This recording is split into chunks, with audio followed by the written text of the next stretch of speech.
Dois minutos.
Boa noite a todos. É uma grande alegria receber todos vocês nesta casa de oração. Hoje não está muito frio, mas é feriado, dá uma preguicinha, mas é importante que os nossos propósitos estejam bem firmes e que a gente esteja bem focado naquilo que a gente quer, que é trilhar o caminho de Jesus, que é aprender melhor os seus ensinamentos, para ver quais os pontinhos que a gente precisa melhorar. E hoje nós vamos mudar um pouquinho a nossa forma de iniciar, e eu vou chamar já a nossa expositora da noite, a nossa irmã Cláudia Fontoura, e ela vai fazer a abertura e a explanação para todos nós. Muito obrigada pela presença de todos. Gratidão, Lisete. Uma ótima noite para todos nós.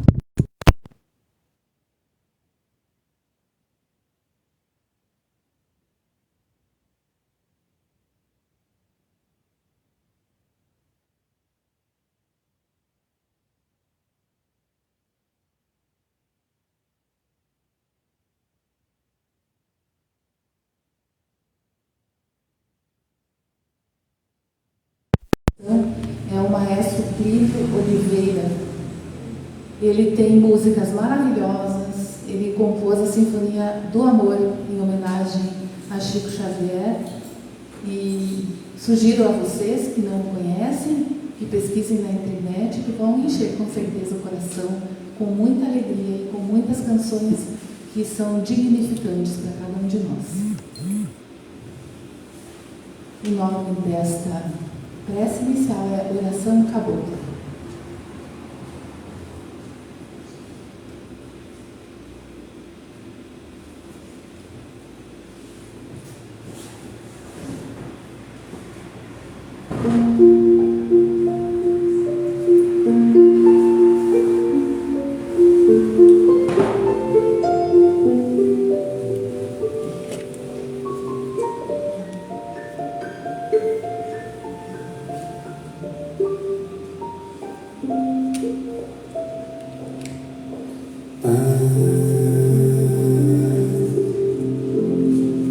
Sempre quando a chuva cai, sinto o cheiro da água e terra, vejo o sol por trás da serra e me lembro de você. E quando eu vou viajar pelo interior, pinheiro ao pé da estrada, a montanha esparramada, só me lembram de você. E na distância do luar, nessas noites estreladas, nas manhãs iluminadas, eu não posso lhe esquecer. Pai, sei que já sonhei demais. Hoje eu quero a tua enxada, capinado na roçada dos meus íntimos quintais.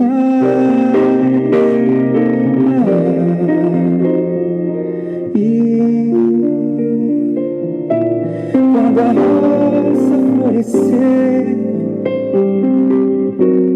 e alguém vir de passagem, hei de ser uma paisagem que só faz lembrar você.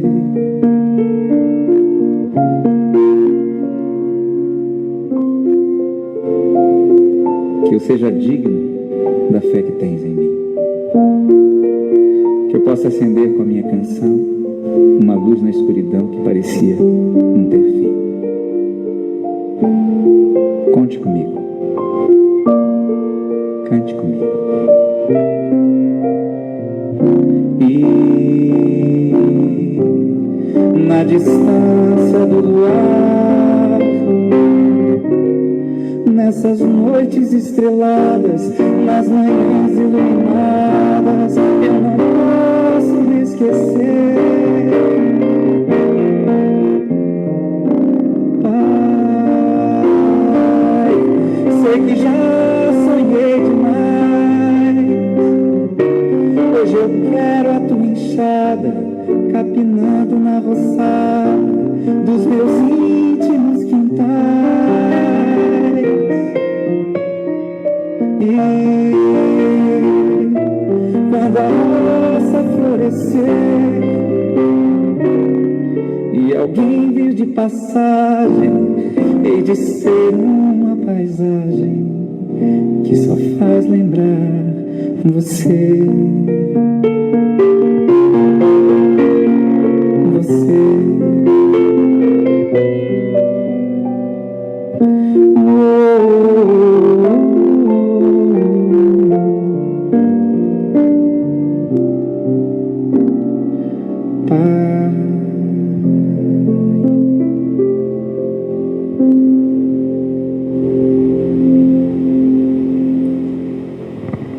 Que possamos então cada um de nós ser essa paisagem que lembra o amor.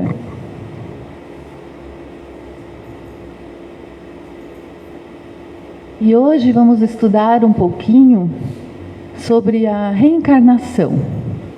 O que a reencarnação propicia a cada um de nós? Está lá no livro O Consolador, onde fala-se das afeições, pelo espírito de Emmanuel, através de Chico Xavier. A reencarnação propicia para cada um de nós recursos de reabilitação. E o que seriam esses recursos de reabilitação?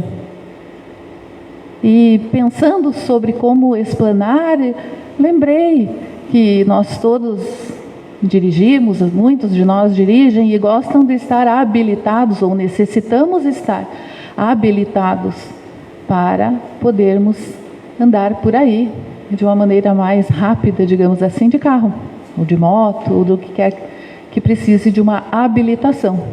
E quando estamos, então, em desacordo, acabamos levando algumas multas e perdemos a nossa habilitação.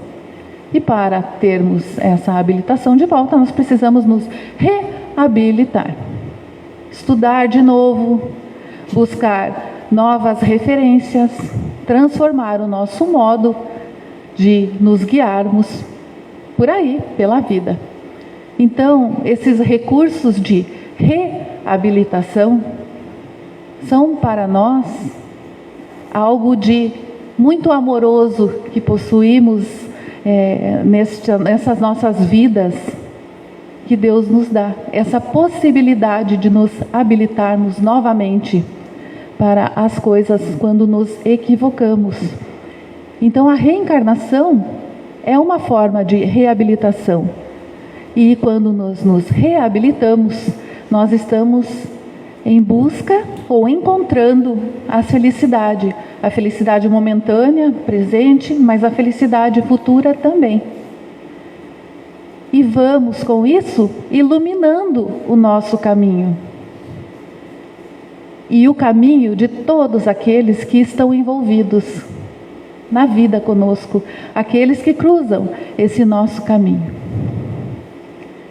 E muitas vezes, quando vamos nos reabilitar, nós encontramos espíritos amigos. São aqueles que retornam conosco, ou na nossa família. Muitas vezes eles estão no trabalho, em locais em que nos reunimos para diversos motivos, diversas ocasiões. Mas muitas vezes esses espíritos amigos estão ali. É aquele que nos dá uma palavra: segue em frente, não desista. Nos traz um conforto, um reconforto de que aquela situação passará e de que tudo passa e de que devemos ter fé e esperança. Porque esses recursos para a nossa reabilitação, muitas vezes nós precisamos pagar a multa. Não gostamos de pagar multa, mas é necessário. E alguns antigos desafetos também estarão conosco. Por isso que nós temos ao nosso redor aqueles espíritos amigos que nos auxiliam, nos dão a mão, para que nós possamos ter forças, condições de pagar as nossas contas, as nossas dívidas, pois fomos nós que as adquirimos, através das nossas imperfeições. E esses antigos desafetos são necessários para que nós possamos adquirir a própria tranquilidade pela solução de velhas contas.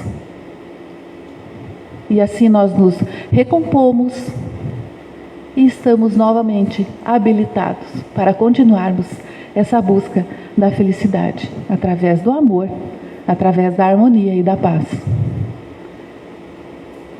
É nas dificuldades provadas em comum, nas dificuldades em comum, quando estamos uns com os outros, nas dores e nas experiências recebidas, na mesma estrada de evolução redentora.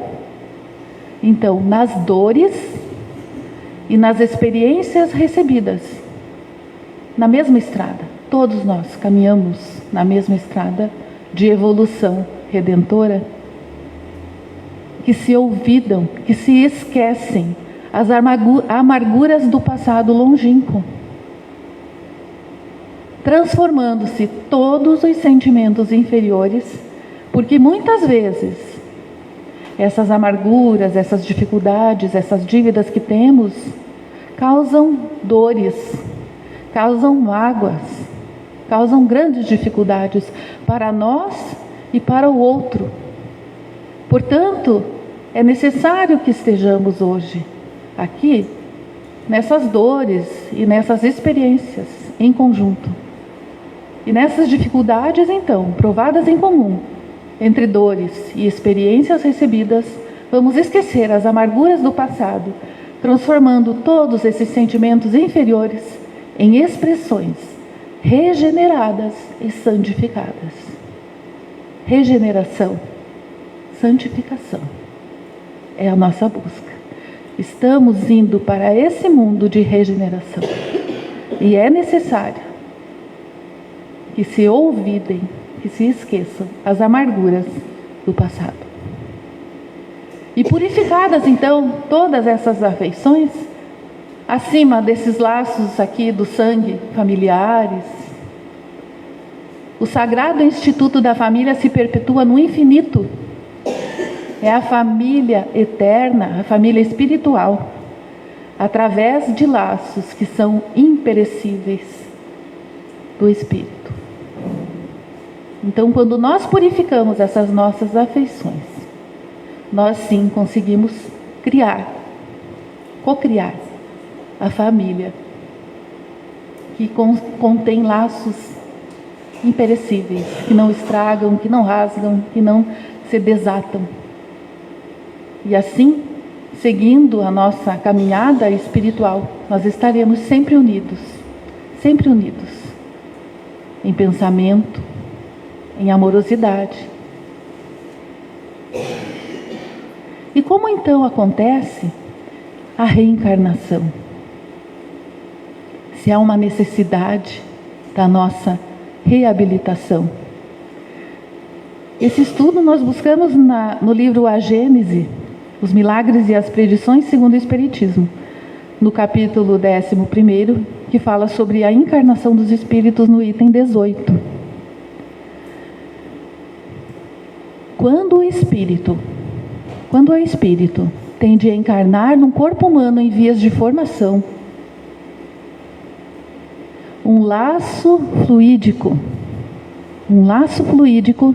que mais não é do que uma expansão do perispírito, porque o nosso perispírito ele é maleável. Então é uma expansão do perispírito. Então tem a centelha de vida, tem o seu perispírito. Então essa expansão do perispírito vai ligar o espírito ao germen que o atrai por uma força irresistível, desde o momento da concepção. É muito importante para todos nós termos essa compreensão. Desde o momento da concepção. Então, um laço fluídico, que é uma expansão do nosso perispírito, nos liga ao germe por uma força de atração. Uma força de atração que é irresistível, desde o momento da concepção. E à medida que esse germe vai se desenvolvendo, esse feto vai se desenvolvendo, esse laço vai se encurtando. E sobre a influência do princípio vital e material do germe,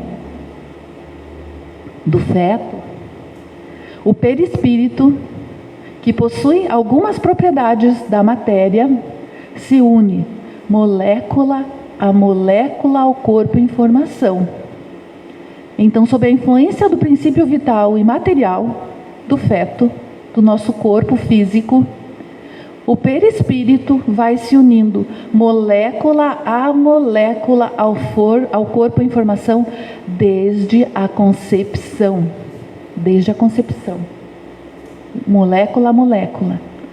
Donde o poder dizer-se que o espírito, por intermédio do seu perispírito, se enraiza, de certa maneira, nesse germe, como uma planta na terra. Deu para compreender? Então, o espírito, a centelha divina, através do perispírito, que também é material, mas de uma sutileza maior do que o nosso corpo físico. Então, através do perispírito, ele vai se enraizando, molécula a molécula, no corpo físico. Até que, quando o germe chega ao seu pleno desenvolvimento, completa essa união. E nasce então o ser para a vida exterior. E depois se desenvolve, né?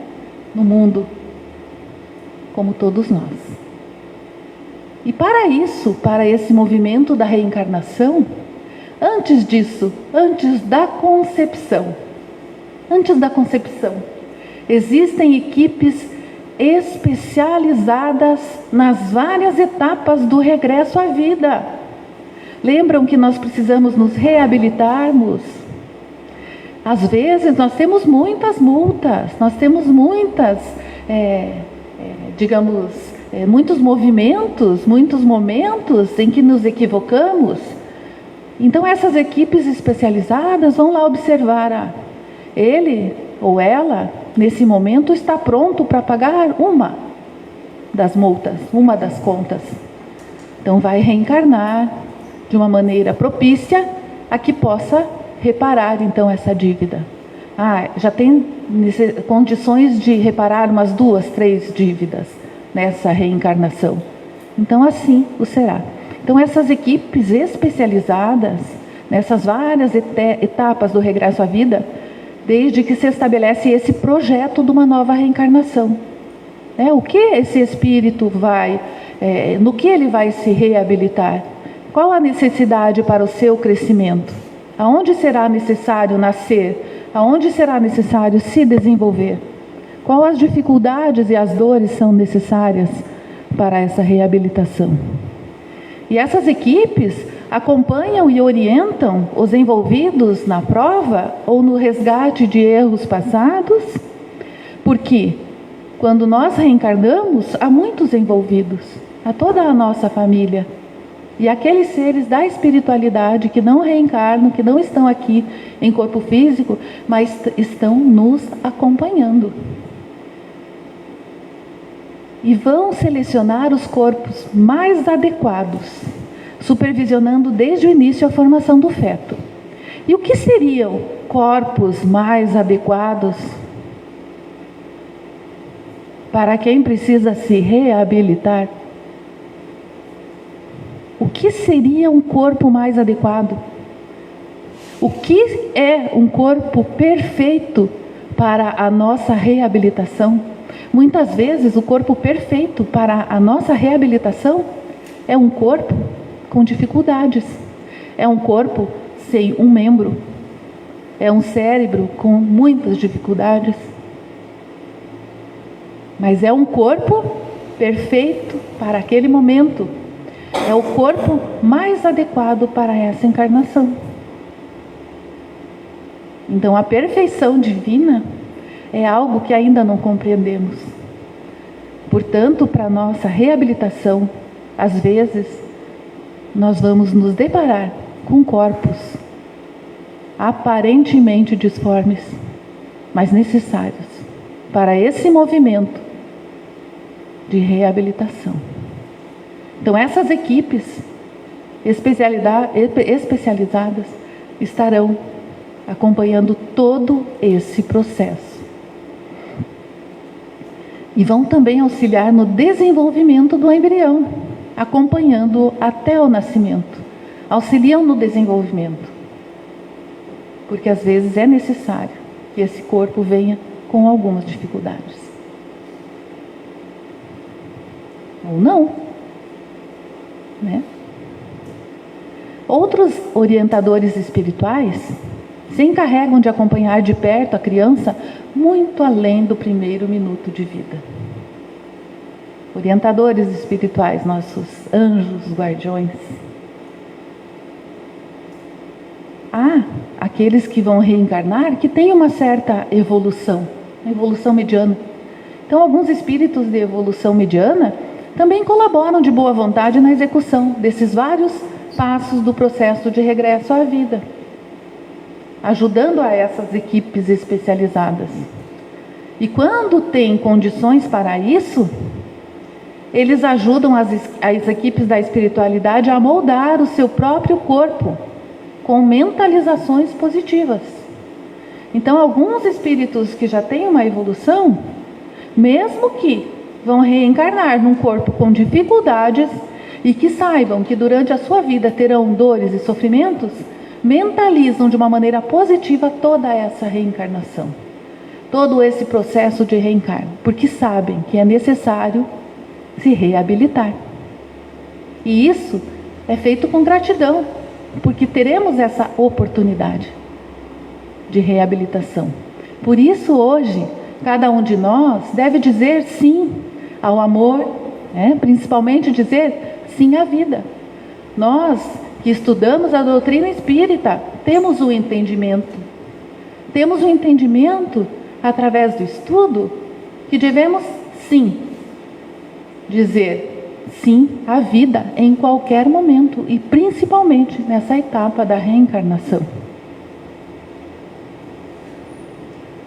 Allan Kardec, no livro dos Espíritos, pergunta: qual o primeiro de todos os direitos naturais do homem? Na questão 880. Porque, muito curioso, qual o direito natural, aquilo que, por nós sermos espíritos, por estarmos aqui vivendo, é da nossa natureza humana ter direito?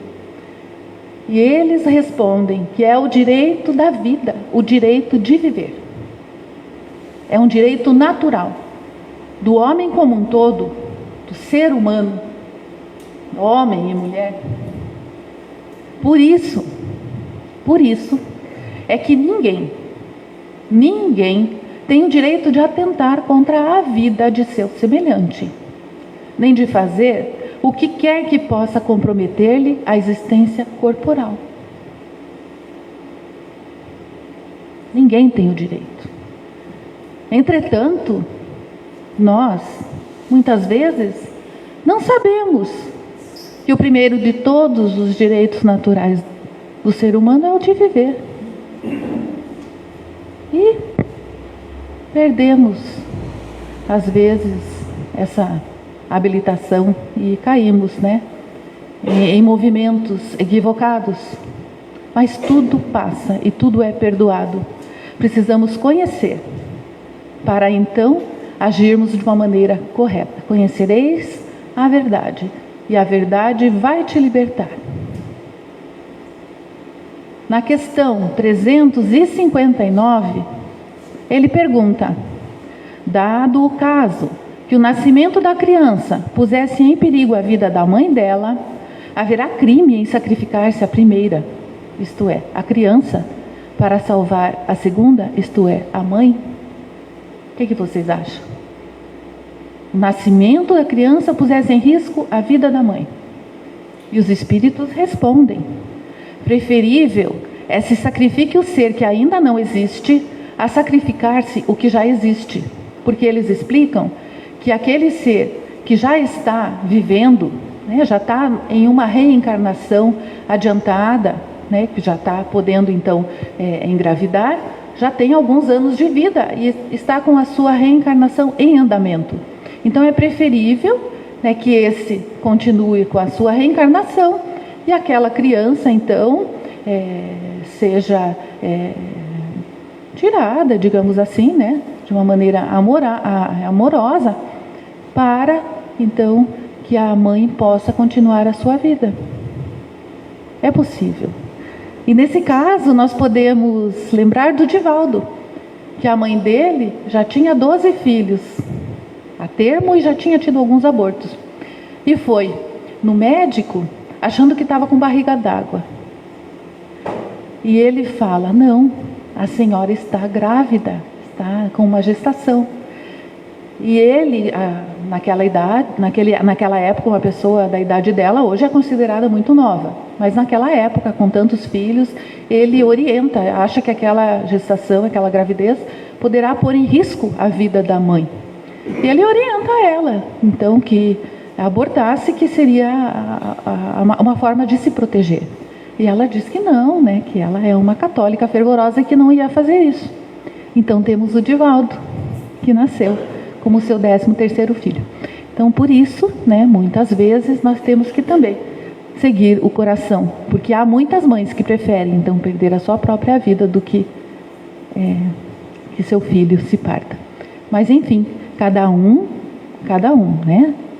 daquele momento, as orientações e tudo o que a espiritualidade está junto nos auxiliando, agir com amor, com responsabilidade. Isso é o que se orienta. nesses momentos de difíceis decisões. Por que então que nós adentramos esse assunto e é tão polêmico ainda hoje em dia? E nós observamos aqui na nossa América do Sul, aqui nas regiões próximas a nós, nos países próximos a nós, né? Legalizando o aborto, em pleno movimento de transição planetária. Há que se cuidar alguns movimentos que a humanidade faz, porque é um corpo que não nos pertence, não nos pertence. E isso pode trazer consequências àqueles que estão envolvidos em todo o processo. Consequências como dificuldades depois no seu psiquismo, o arrependimento, a tristeza, a depressão e muitas outras coisas. Doenças graves, porque muitos abortos são feitos de maneira inadequada, com instrumentos que não são esterilizados e causam infecções, e muitas mulheres vão a óbito após esses abortos. O perispírito é lesado. Lembram? Ele está impregnado no nosso corpo físico, célula a célula, molécula a molécula. Então, ao momento que nós lesamos o nosso corpo físico, o nosso perispírito também é lesado. E é o atentado contra a vida. Então, precisamos cuidar e precisamos nos ajudar a compreender essa situação quando ela estiver ao nosso redor. E é um efeito da nossa sociedade muitas vezes, porque ainda não aprendemos a amar, a respeitar. Porque muitas pessoas podem achar que é um momento inoportuno. Esse não é o momento. Então, vamos partir para o aborto. Algumas têm o desejo de vir a ser uma boa mãe no futuro e acham que aquele momento não é o momento em que está preparada para ser uma boa mãe. Algumas não desejam ter mais filhos. Algumas pessoas, algumas famílias com problemas econômicos por causa das despesas. São alguns exemplos. Algumas pessoas que se movimentam ao aborto é por causa de relacionamento com o parceiro que já está com grandes dificuldades e acham que um filho será um problema. Algumas paixões irrefletidas. Tem até documentário que falam os filhos do carnaval, que são movimentos em que as pessoas não pensam nas consequências dos seus atos. E, principalmente, aqui nós todos temos que pôr a meia-culpa, as maledicências. Porque quantas vezes que acontecem algumas coisas na nossa sociedade que nós realmente estamos falando dos outros. E as pessoas se sentem realmente mal, se sentem agoniadas por nossa culpa. Porque nós, como sociedade, ainda não aprendemos a acolher, a ter compaixão uns pelos outros. E muitas vezes é nossa culpa. A maioria das vezes é nossa culpa. Precisamos rever esse nosso movimento social e abraçar as causas, abraçar o próximo, abraçar as pessoas nas suas dores e dificuldades. Tem um doutor chamado Bernard Nathanson. A história dele é interessante porque ele foi criado numa família sem religião, um pai ginecologista, médico, e ele, obviamente, então, foi fazer faculdade de medicina. Ali ele engravida sua namorada e o pai o orienta a abortar, e assim é feito. E ele segue, então, com a sua faculdade, e depois de formado, e tem toda uma história que vocês podem buscar na internet com maiores detalhes, ele vai... Então, uma pessoa, né, que não acredita em nada, que não acredita em Deus, formado em medicina, vai trabalhar no Hospital de Mulheres de Nova York e ele vê ali a realidade dos abortos clandestinos. E por algum movimento ele resolve ir atrás de que os abortos então sejam legalizados nos Estados Unidos, né, para que haja, porque vê que muitas mulheres morrem por causa desses abortos clandestinos e que também precisariam legalizar, né, para que pudesse aquilo andar de uma maneira adequada. Ele depois ficou conhecido como o rei do aborto, por seu papel nessa legalização do aborto nos Estados Unidos e também pela quantidade de abortos que nessa clínica haviam sido feitas. Mais de 60 mil, e ele, pessoalmente, uns 5 mil, mais ou menos, pelas pesquisas que fiz pela internet. Eis que aparece, então, um aparelho chamado aparelho de ultrassom. E com esse aparelho de ultrassom, ele já estava trabalhando num outro local, foi fazer ultrassom, né, de gestantes, porque diz que, né, nesse hospital, além de abortos, faziam também, né, partos. E ele foi fazer um ultrassom e ali observou aquele coração batendo, aquele feto, e ele se comoveu e ficou pensativo a respeito. E ele pede naquele momento ele já não estava mais então nesse hospital de Nova York, mas ele pede a um amigo seu, que realizava entre 15 a 20 abortos por dia, que o deixasse filmar um aborto, através do aparelho de ultrassom. Dessa filmagem saiu esse filme, um documentário em 1985, que se chama O Grito Silencioso. E em 1987, um outro documentário que se chama Eclipse of Reason, argumento de que o feto é humano, porque se entendia, ele tinha esse entendimento, de que apenas no momento do parto, aquele feto ganhava vida. Pensam? Então a nossa ignorância nos faz agir, né? nos faz nos movimentar de maneira equivocada. E ele, daquele que um dia lutou pela legalização do aborto, levantou então, a partir daí, a bandeira contra o aborto. Então nós podemos sim, em algum momento da nossa vida, pelos nossos equívocos e pela nossa ignorância, estarmos no lado equivocado. Mas, no momento em que nós compreendemos isso, nós podemos sim ser a voz da razão e começarmos a mudar nossos conceitos. Eu trouxe só como exemplo, né, de que podemos ir de um extremo ao outro de uma maneira muito adequada, e ali ele se tornou religioso e teve então um restante da sua vida nessa luta contra o aborto. É um grito silencioso. E nós, como sociedade, podemos então orientar através da prevenção. Por quê? Se as pessoas não estão prontas, se acham que não têm condições financeiras, se seu casamento não está de uma maneira adequada, se você quer ir em alguma festa e fazer o que quiser, há maneiras de se prevenir para não chegar a esse extremo. Através da educação moral. Nós, como sociedade, precisamos, então, lutar para que isso aconteça. A educação sexual abrangente, através de métodos contraceptivos. Educação sexual abrangente. Não deseducação. Esclarecimento e aconselhamento para planejamento familiar.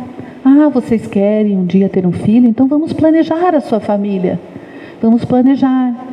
Vamos ver se você estuda, que daqui a pouco consegue um emprego. Assim, quando vocês tiverem essa possibilidade de ter um filho, vocês vão conseguir, né, de uma maneira adequada, ter essa parte financeira, né, para criá-lo. O apoio à juventude. A juventude está abandonada. Nós precisamos apoiar a juventude e orientá-la. E nunca podemos esquecer que Deus tudo provê, tudo proverá. Deus tudo provê. E aquelas pessoas que acham que não têm condições de criar seu filho, podem dar a doação para uma família que não tem a possibilidade de ter um filho, criar essa criança de uma maneira adequada. Tudo por amor, pelo amor, de uma maneira amorosa. Pensando com equilíbrio, nós vamos encontrar o caminho certo a seguir nesses momentos de dificuldade. E vamos ver aqui no Brasil. No Brasil, a legislação diz que quando é um risco de vida à mãe, o aborto é permitido. E em caso de estupro, o aborto também é permitido. Mas mesmo em caso de estupro, apesar das dores, é o que já falamos, essa criança pode ser dada à doação, para que assim ela tenha a oportunidade de se reabilitar. E em 2012 foi aprovado que o aborto também poderia ser feito de uma maneira legal quando há má formação do feto. Os casos dos anencéfalos, que houve muita polêmica à época. E eu trouxe um vídeo para nós entendermos, a partir da doutrina espírita, o que é a má formação do feto. Lembram? O melhor corpo para a minha reabilitação? É o médico homeopata e pediatra Ricardo Di Bernardi que vai nos trazer essa história. Ele tem um livro que se chama Gestação, Sublime Intercâmbio. Essa entrevista é de 2011. Doutor Ricardo, eu estou aqui com a revista Isto É, do dia 3 de agosto de 2011.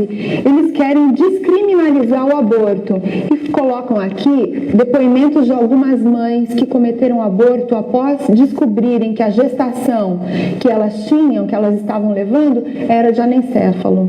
Olha, eu posso exemplificar com um caso real que será muito mais significativo do que nós colocarmos tecnicamente a questão espiritual que está embutido. Os fatos são reais, colocarei nomes supostos, porque o caso é real. Digamos, João e Maria.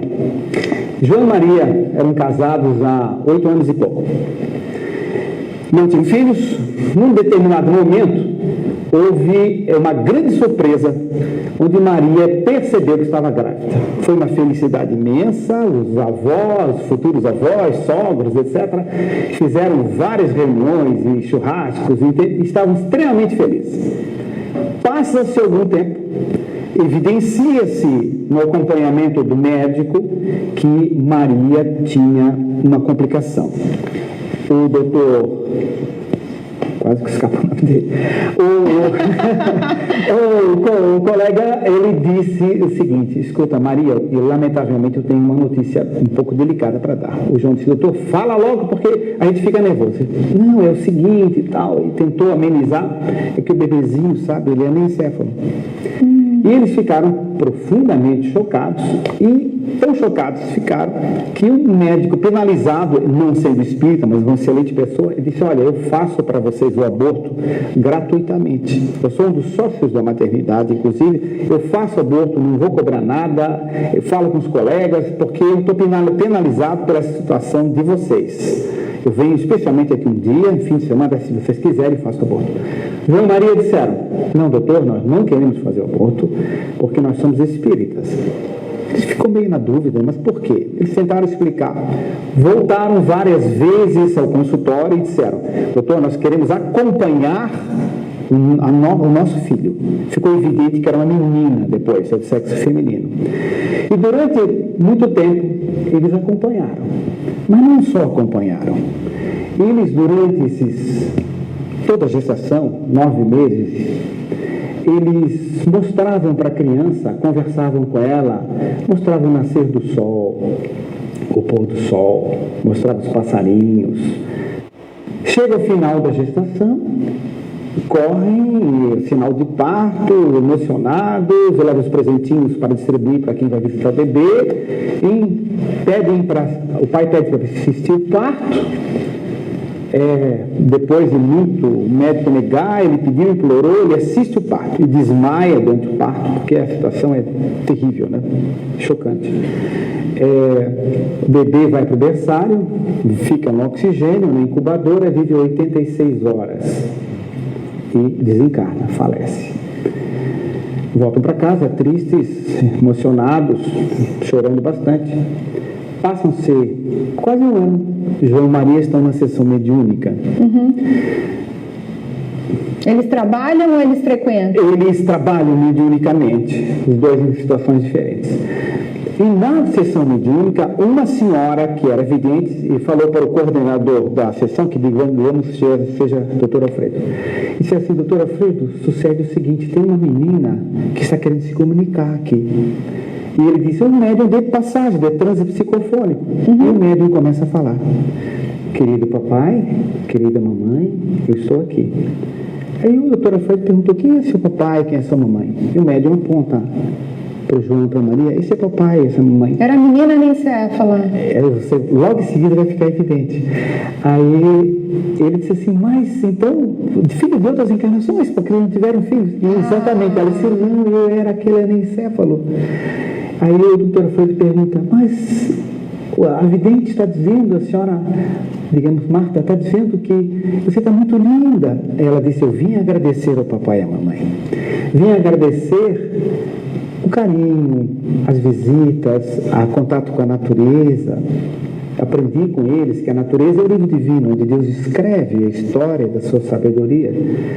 Acompanhei durante toda essa gestação, senti as energias e, graças a Deus, eu drenei, eu expiei, eu eliminei as anomalias perispirituais minhas que eu tinha no corpo espiritual, no meu corpo biológico.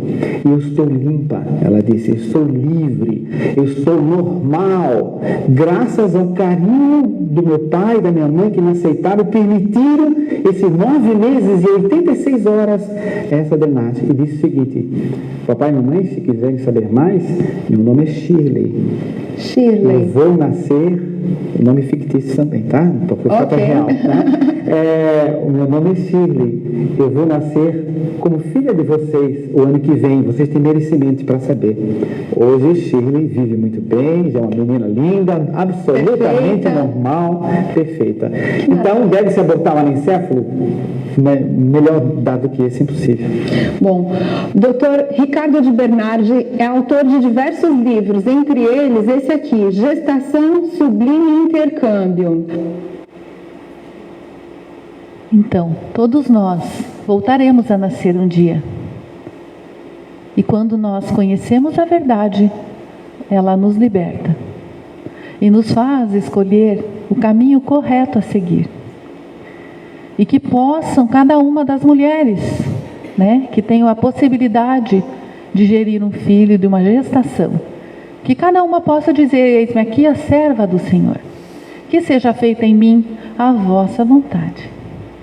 E que Deus possa abençoar esse nosso caminho, que esse caminho seja repleto de flores, e que possamos dar a possibilidade de que outros reencarnem e se reabilitem para uma nova vida plena e mais amorosa, dentro dos valores que nós devemos buscar, que são os valores que Jesus nos trouxe e que tantos outros missionários também vieram nos ensinar. E agora vamos ter mais um vídeo do Plínio Oliveira, para encerrar então esse nosso estudo desta noite. E depois teremos a prece final com a Elisete. E eu já vou, desde já, agradecer a paciência de vocês. E sou grata por estarmos hoje aqui estudando um pouquinho mais, aprendendo um pouquinho mais, e nos reabilitando um pouquinho mais. E que Deus nos abençoe nessa nossa caminhada. Então, Plínio Oliveira.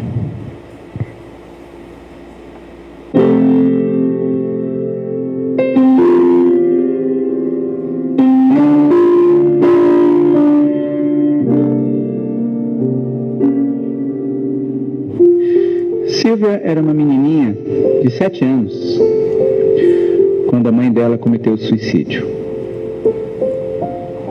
Então, ela foi morar com a avó porque o pai, alcoólatra, tinha sumido no mundo. Mas a avó era esquizofrênica, daquelas de tirar a roupa e perambular pelas ruas da cidade. Às vezes Silvia estava no banco escolar e a diretora da escola chamava para ir socorrer a avó correndo nua em torno da escola.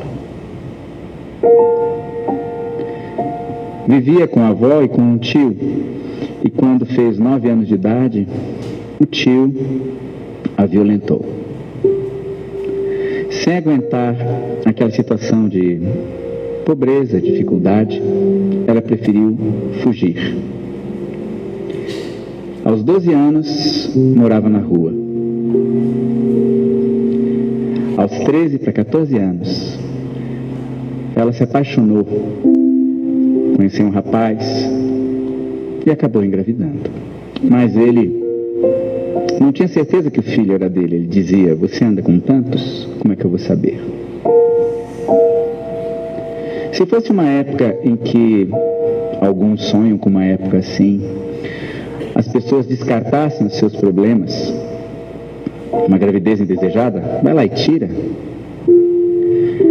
ela certamente teria sido estimulada a isso. Só que se ela fizesse isso, eu não estaria aqui cantando, porque eu sou o filho de Silvia. Então eu ando por aí falando para as pessoas para meditar melhor acerca das escolhas, até porque optar pelo aborto não é optar pelo direito do seu corpo, é optar pela morte de alguém que deveria ser protegido. Eu compus essa canção para aqueles como eu, que sonham com uma sociedade em que o que incomoda não seja descartado, seja amado e transformado. Eu sou a prova viva de que, se você disser sim para o amor, por mais difícil que seja a situação, tudo fica bem no final. Sim, quando eu tinha 8 meses de idade, minha mãe Silvia me entregou para minha avó paterna, que me cuidou o resto da vida. Aos 30 anos eu conheci minha mãe Silvia e pude agradecer a ela por ter me dado a chance de um dia estar aqui com o meu piano, perto de você, dizendo que o amor lava a multidão dos pecados.